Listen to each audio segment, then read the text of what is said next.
Il était une fois, à la lisière d'une grande forêt, une petite maison. Dans cette petite maison vivait un vieil homme et sa femme. Pendant toute leur vie, ils furent pauvres et le restèrent, même s'ils travaillaient dur et vivaient chichement. Le vieux mit de l'argent de côté, qu'il cacha dans un vieux bas, pour qu'ils aient de quoi vivre quand ils ne pourraient plus travailler. Cet argent tombera bien quand l'hiver arrivera, disait souvent le vieil homme, chaque fois qu'il jetait un coup d'œil sur le vieux bas. Un jour, il alla couper du bois dans la forêt et laissa sa femme seule à la maison. Tout à coup, on frappa à la porte. La vieille regarda par la fenêtre et vit un vieillard devant la porte. « Qui es-tu, toi, vieillard ? Qui es-tu et que veux-tu » demanda la femme. « Je viens te demander l'aumône, je suis le vieux bonhomme Hiver. »« C'est toi, Hiver ? Alors rentre. Depuis longtemps, nous mettons de côté un petit pécule pour que nous ayons de l'argent quand tu vas arriver. » La vieille femme mit dans la main du vieillard le bas avec tout l'argent que son mari avait amassé, sou par sou, grâce à son dur travail. Quand son mari rentra, sa femme lui raconta gaiement.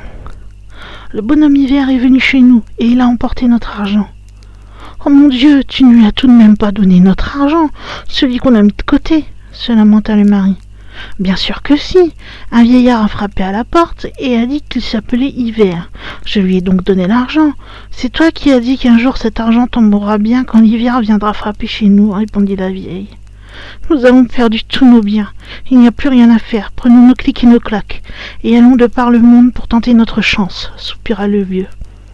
Ainsi firent-ils. Ils se mirent en route vers le monde inconnu et ils quittèrent leur petite maison.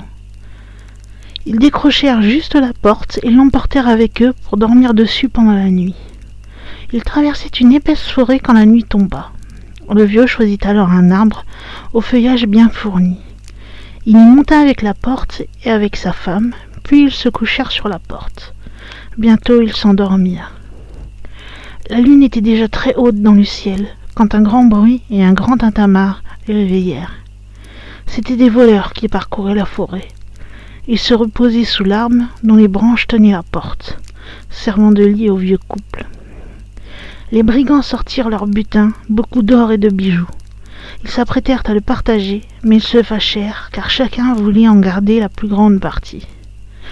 Le chef des voleurs se mit en colère et cria « Que le diable vous emporte !» Sur ce, le vieux saisit la porte et la jeta sur les brigands en criant plus fort que leur chef « Voici le diable !» Il n'en fallait pas plus aux voleurs. Tous autant qu'ils étaient s'enfuirent de tous côtés, en laissant le butin sur place. Les vieux descendirent de l'arbre.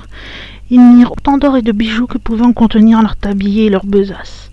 Puis ils rentrèrent chez eux. Le vieux raccrocha alors la porte à sa place. Et ils vivent encore aujourd'hui, s'ils ne sont pas morts entre-temps.